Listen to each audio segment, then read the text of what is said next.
Yeah. All right. Hi, everyone. This is Courtney, one of your coaches with the Re-Engagement Hub, here with part 4 of our Getting the Job series. Part 4 is all about how to get ahead at work by doing things like negotiating your pay, talking to your supervisor about promotions and raises, and how to position yourself to do really well in your job. Once you've gotten in the job, you've been there for a while, how to take the next steps and turn that into a career and something that you can grow in. I also have our peer support worker, Darius, with me. Darius, do you want to introduce yourself? Yeah, my name is Darius, like how Courtney said. I'm a peer support worker. If you're here listening to our third, I think this is third or fourth, right? This is our part 4. Part four, yeah. So this is part four of our workshop. And, Courtney, you've been doing a great job of putting these workshops together. It's been a blast. I've loved coming into these. So, yeah. But like as she said, I am a peer support worker. If you guys need any support help with anything, or if you need just kind of like some guiding in the right direction, then feel free to contact me. All right. So just to give you a little bit more information about the Re-Engagement Hub, if you're new, we are one of 2 Re-Engagement Hubs located at Martha O'Brien Center. Our partner is located at Monroe Harding. We're here to provide individual career coaching, help you identify your strengths, make plans for success related to your career, education, or personal life. We have peer support workers like Darius and Will who help you kind of build community, connect with other goal-minded young adults, and just get extra support and workshops and trainings like this to help you build the skills that you need to be successful in the workplace and in school. So the first thing we're going to be talking about is negotiating pay. So a lot of people never negotiate their pay when they get a job. They just kind of take the offer, whatever is advertised, whether that's a salary or hourly. A lot of people don't even think about negotiating pay, especially early in their career. But it is an important thing to think about.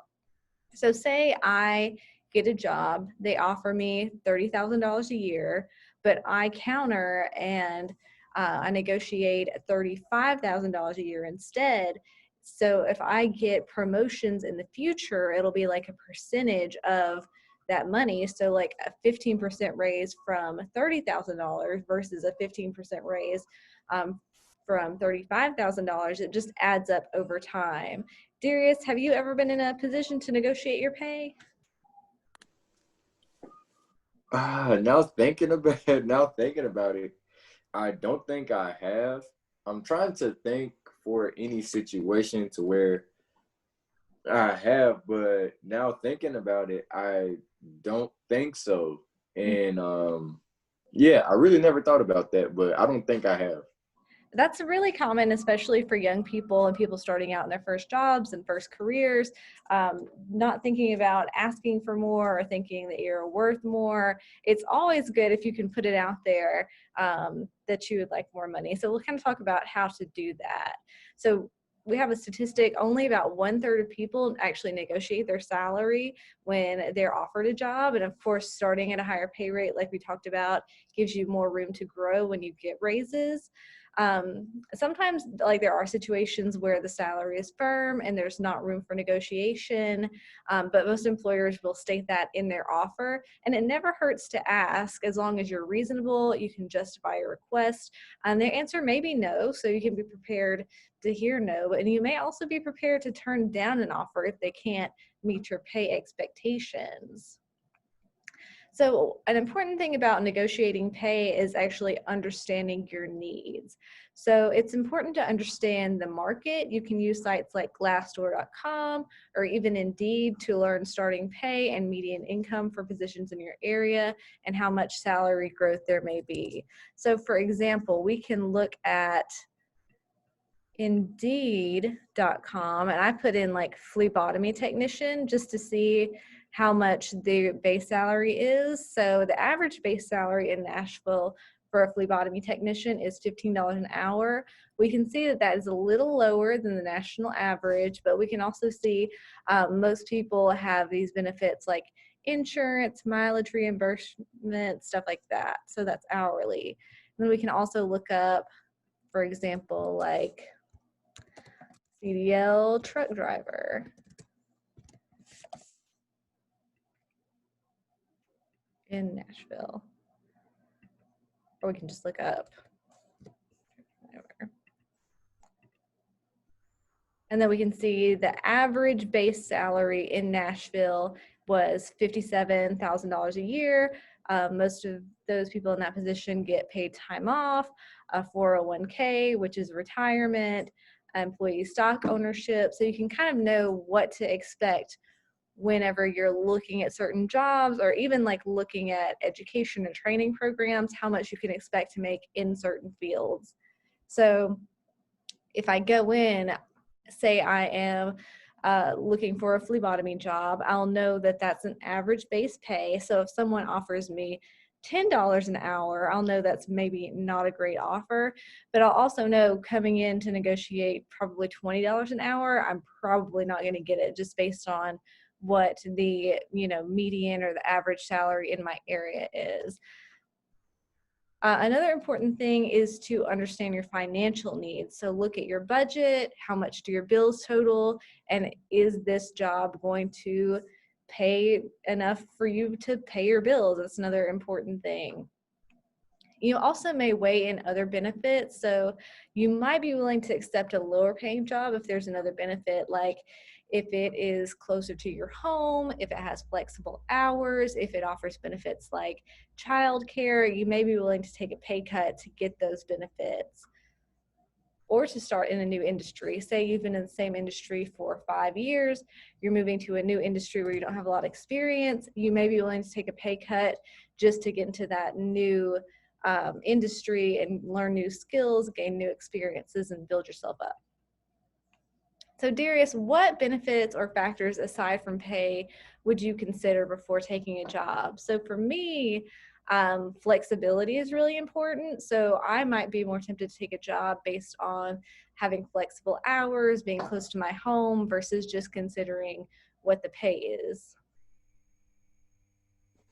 Yeah, for me, flexible hours, I would say is um probably like next to pay, like one of my most important things. That's because um you always want to like just to see what you're working, and see if there's a way like, okay, there's some days that I know I have to do, this certain task, and it may have to be something outside of work. Like for some people, it's like, oh, my kid has soccer practice on Thursdays at 4 o'clock. So if a job, can be flexible around that, then yeah, I think that's a benefit and a factor that would help me consider taking a job. It's probably flexible hours. For me, it's because I coach at my high school. So if I can like try to get my schedule worked around that, then that's a big benefit for me.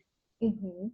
So you might get like a great offer for something that pays like some great salary, like $70,000. But if it was like an hour and a half commute each way, if it like didn't have any flexibility, you know that you're basically like leaving your house at 6 a.m. and you're not going to be back until 8 p.m. If you have kids, a family, dogs you want to spend time with, that job that pays really well might really not match up with your lifestyle. It might be really bad for your mental health. Whereas a job that pays a little less, that might be really close to you, offer generous time off, like that might be something you would consider. And also think about like how much gas you're going to spend commuting. Is it worth it? Like, how does that all factor in when you're thinking about salary and negotiating your pay in a job? So when you've been offered a job, this is how you can kind of structure that conversation. If you want to approach it like whatever job offer I get, if they don't say the salary is firm or the hourly pay is firm, I'm going to start by asking for anywhere from 10 to 25% more than their original offer. And that can really add up over time. So for example, if a company is offering you $13 an hour and you ask for 15% more, which is only $14.95 per hour, if you're working full time, that adds up to $4,000 over the year before taxes. So Darius, you see how that can kind of add up really quickly over time? Yeah, most definitely. That's some things that some people don't take into account is that, yeah, it is, only like $1. Like some people think that even if you only get $1 raise or if you negotiate $1 more, that's not important. Well, yeah, it is because it adds up over time. Like this is only like $1.95 of a raise, so it's still, I think it's still fair. It's not like you're asking for 10 extra dollars. You're not asking for $23 an hour. Yeah. You're just asking for like $1.95. So I think that's honestly a great tool to use just because, like I said, it does add up. Even though it is before taxes, you still get to see more money, and it'll probably be beneficial for you. And then when it's time for raises to come around, you're already starting off at a higher rate. So it'll just, add up more than it would if you had just taken the 13 an hour. It's important when you're negotiating your pay, though, if you're asking for more than they're offering, is to make your case. So you can do that by highlighting your experiences or skills in a certain area. So, say I am going to a new job, they offer me a certain amount of money, but I could say in past jobs, I have been a supervisor and taken on other responsibilities. And because of that, and my experience or my degree, I would like to be paid X, and it could be like whatever percentage more. And then at that point, it's up to the employer to decide. Yes, they'll pay it. They will make a counter offer of maybe they won't give you the whole amount you've asked for, but maybe they'll give you part of it, which can be a victory, or they'll say no. So it's kind of in their hands at that point. But I would say don't try to force your employer's hand by walking away, like turning down an offer if they can't pay as much as you ask for, and then hoping that they'll, turn around and chase after you. It's either you take the offer or you move on. I have seen people kind of in that situation where they turn down an offer that wasn't going to pay as much, and that's fine. The employer just couldn't pay it, but then they came back later and tried to like get the job back and say like that pay was going to be okay, but at that point the company had already offered the job to someone else. So definitely don't try to use this as a chance to be sneaky. It's either like what you can accept and you'll accept the offer, or you will move on and walk away, and both are fine. So once you've kind of gotten the job, you've negotiating your pay, the next steps, if you want to grow in that career, grow in a company, get promotions, get new responsibilities, or develop a good reputation, and get noticed at work for your performance and the initiative that you take.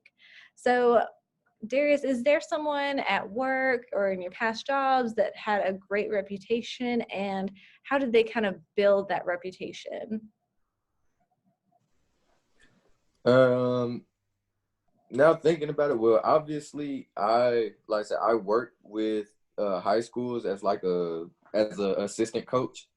So I'm around a whole bunch of like great minds that I work with. For instance, an example is that I'm an assistant wide receivers coach for the football team in my high school, but the main wide receivers coach, he has a greater background than I do. I think he played football at Vanderbilt. Then he went to the NFL. I think he played for the Patriots. He was on their practice squad. So he actually caught some passes from Tom Brady. And that's something that I've never done. So he already has a great reputation. So, it's just about experience and stuff like that as well. So that is an example that I can immediately think of that makes a whole lot of sense. So it sounds like he really did the work over time to build that reputation. Like it's a long history. Things just didn't happen for him overnight to build that great reputation. Right. Someone in particular I think about is one of my coworkers at my last job who was super dedicated. It was a job working with kids. She got along great with every kid. She was creative. She really went above and beyond whenever possible. And everyone had a great opinion of her. So she like really put in the extra work in like her actual work, in taking on extra duties, in doing things to like improve processes and save money. So she like just did a lot of extra stuff that built up her reputation, and that allowed her to get a better position in a different department later on. Just like that dedication, that consistency, the hard work, the showing up. So her reputation kind of preceded her in other areas of our agency. So what do you think your reputation is, Darius? You're well known here at Martha O'Brien Center for participating in a bunch of stuff. You've kind of come full circle from being in programs to working for a program. Like, what are some positive things that people say about you when you're not around? I would say at Martha O'Brien, like I said, I've been dealing with and been a part of Martha O'Brien for I want to say since I was a junior in high school. And, not to tell my age, but I mean to tell my age at the same time. I graduated high school in 2014. So I've been dealing with Martha O'Brien for a long time. I've been knowing Miss Robin since I was a junior in high school. Me and her have a great relationship. And she thinks like I'm just like this real happy-go-lucky, positive attitude type of person, which is good to have in the building. So that's one thing I would say. A lot of my coworkers, like from past jobs, think I'm real funny. So I'm always just a kind of like a light to be around, per se. And yeah, I think that's like the couple ones I can think of is that just I bring a positive environment to the workplace. And it's important to have that reputation that like really shows your strength is your attitude, your positivity, your willingness to jump in. And that's what people say about you when you're not around. So it's all part of kind of building up your reputation so that when promotions come up or it's time for raises or there's a new responsibility, people might already be throwing your name around if you're kind of doing this work behind the scenes, if you're staying consistent, if you're positive. That's all, an important part of getting ahead at work. So a few kind of simple ways to start developing your reputation and getting noticed at work is by speaking up. You can't get noticed if you keep your head down, if you stay in the shadows. So some ways to do that are actively participating in meetings, answering questions, taking time to speak to your coworkers. Like, don't, go in, keep your head down, just do your work. I mean, you definitely can, if you're just kind of in this job to make money and go home. But if you want opportunities for growth, for promotions, building those relationships with your coworkers is really important. And you kind of spoke to that, Darius, talking about your reputation and your relationships with people, which helps you get the position that you're in now. Some other things you can do is to offer to help others with project if you have space in your workload, and volunteer whenever there are opportunities available. Whenever your supervisor is maybe asking someone to cover a shift, if you can do it. If you have coworkers who need to swap shifts, if there is like a special event coming up that they need people to work or to volunteer at, just kind of putting your name out there shows that you're positive, you're enthusiastic. So I'd take whatever opportunities are available as long as like your personal schedule allows and like you're still able to keep up with your regular work if you're doing those things. I also say it's important to participate in work events like the company potluck and just to, make those connections, build up those relationships that are just as important as the work that you do, and to use your talent. So if you have an untapped skill set that you think you can use at work, let your supervisor know. They may just not know that you have that skill. Like if you speak Spanish, if you're great at organizing things, if you have a great idea, let your supervisor know, and they may be excited to know that you know how to edit videos, or you know how to design flyers, or you know how to make crafts. Like even if it's not directly a part of your job, it might come up later. You just have to kind of put yourself out there.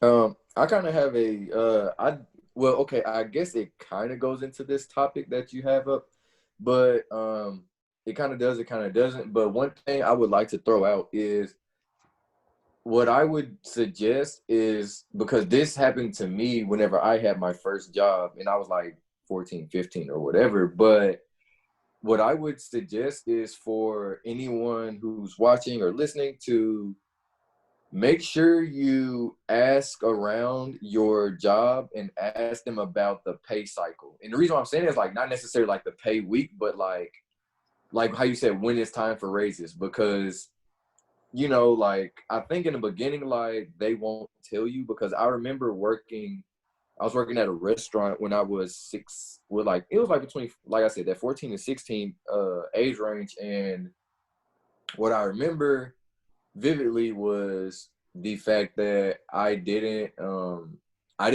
that, you know, every 9 months, I think being at that job, and I was at that job for 2 years. I think I want to say 2 to 3 years. Yeah, I was at that job, and I had never gotten a raise, but I had talked to one of my coworkers, and they had told me that they was like, yeah, you know, every 3 months you're supposed to get 15 cents at least, like on your raise. I was like, what? And I didn't know that.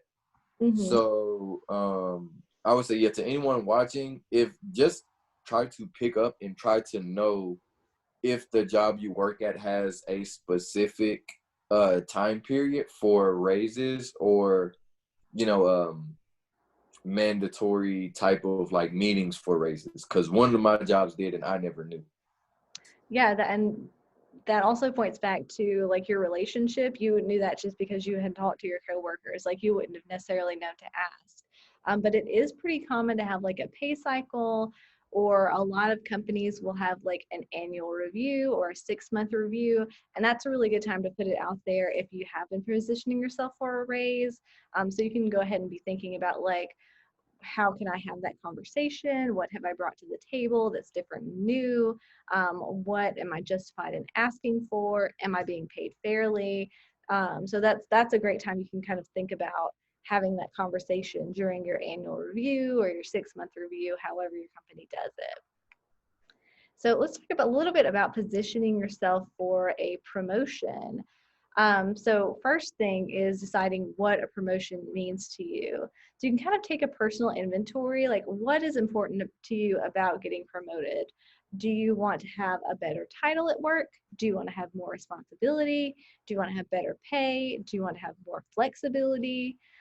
Is there a way to get what's important to you without getting a promotion? Like, can you negotiate like there may not be room for you to get a title raise, or to get more responsibility, but your company may see the great work that you're doing and be willing to give you a raise, or they may be able to, let you work from home on certain days or give you more flexible hours. So ask like, do you really need a promotion to get what you want out of the job? It's also important to ask, do I need more training or education to get my desired position, pay, responsibility? Like, do you need to have a certain certification? Do you need to have a certain degree? Do you need to have a certain license to get the job that you want? And are you ready for a promotion? So some ways that you can know that you might be ready for a promotion or ready to have the conversation is when your current job is no longer challenging. Like you can go in, get everything done, do a great job, but you don't really have to work that hard to do it.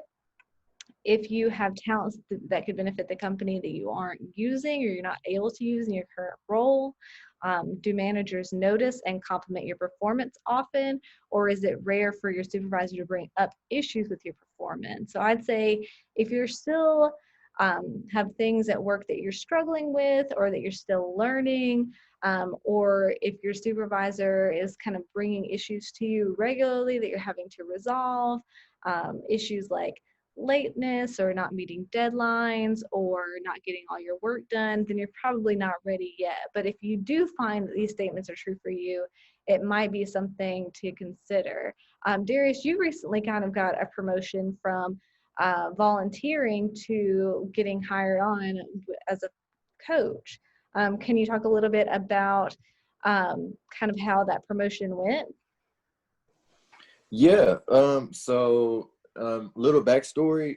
I had started off coaching through college. Actually, I had an assignment that was it was a class I had called intramural sports, and what it was that you had to get off campus hours for doing something sports related. So what I had did is I had contacted my old coach from my high school, and I asked him. I was like, "Hey, I need help with the class. Can you help me? Just let me shadow the sidelines or whatever." He was like, "Yeah, that's fine." So I did that for that year, and I actually loved it. So what I had ended up doing, he said it was fine that I stayed on, but it would have to be voluntarily. And I was like, okay, well, that's fine. It was just something I loved doing. So I just kept at it for, first year, second year, third year, and so on, to where we have it's a totally new staff now, and they just saw how hard I was working, volunteering, and not getting paid. I would take kids home. I would pick kids up from school. Pick kids up from home and then drop them off at practice.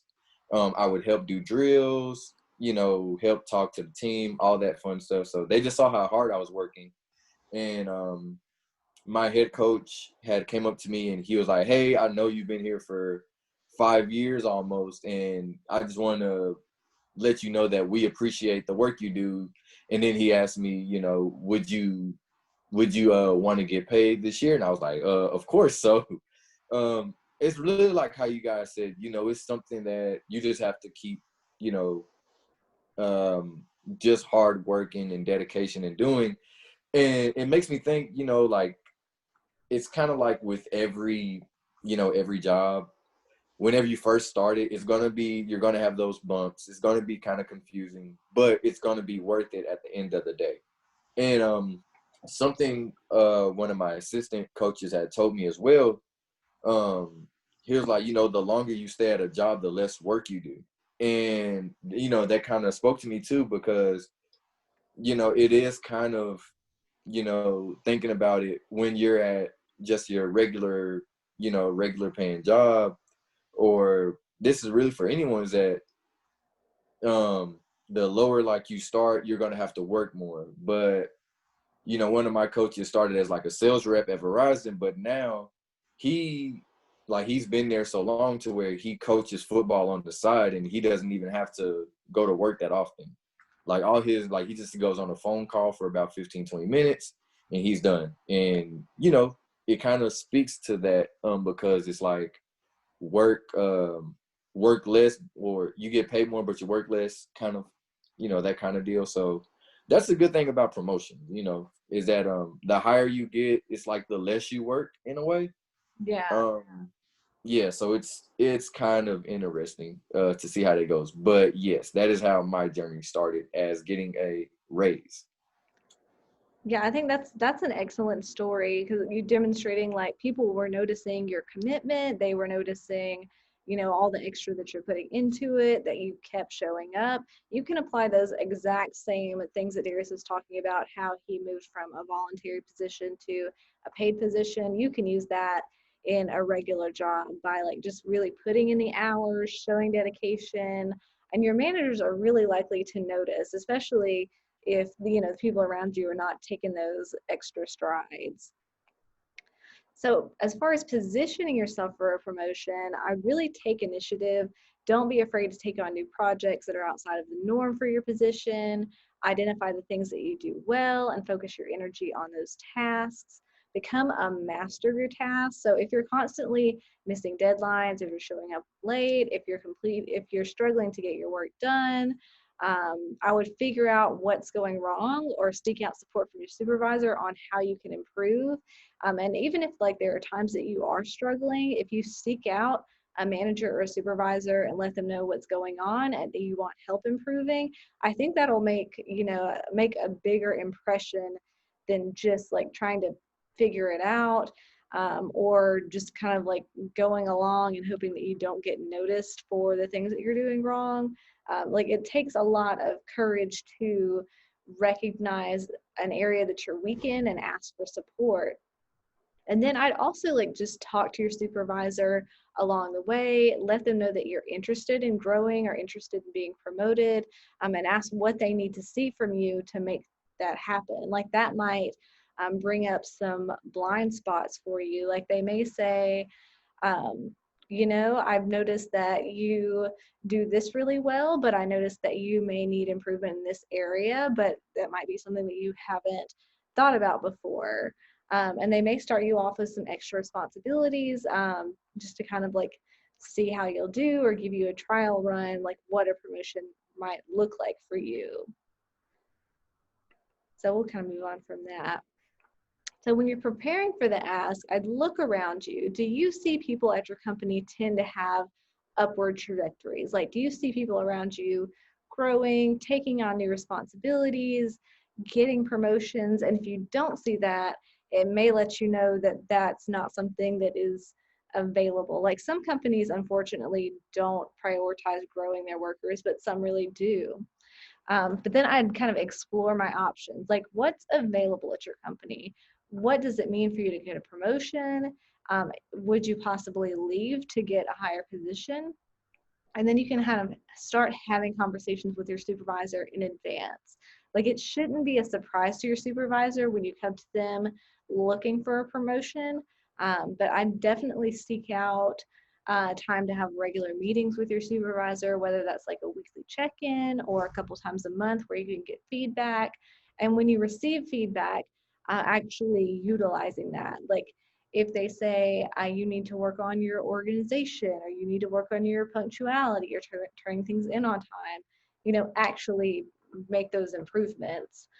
It's going to reflect well on on your performance if you can take advice, take feedback, and make it work. So when you're doing the actual ask for a promotion, I'd schedule a time to meet with your supervisor to have this conversation and be clear about what it is about. Like don't try to bombard them with something that you've never talked to them about before, and they're surprised that you're looking for a promotion and they're like have no idea. Like it shouldn't be a surprise. And a way you can ask is, hey, so and so, can we schedule a conversation to talk about kind of my future at the company and the direction my career is going here? Like set aside a time. Don't just come up to them in the hallway or go into their office while they're working and bombard them. Like make sure that is a set aside time. And then you can actually move forward with making your case, like making a list of the contributions you've made to the company.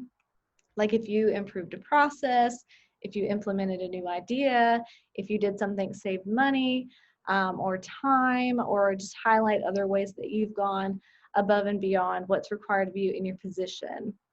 That's how you make your case. And then you identify the specific thing that you want. Like I'd like to be promoted to shift lead. I would like to supervise the intern program. You can be prepared to hear a no and decide what you're going to do in that case.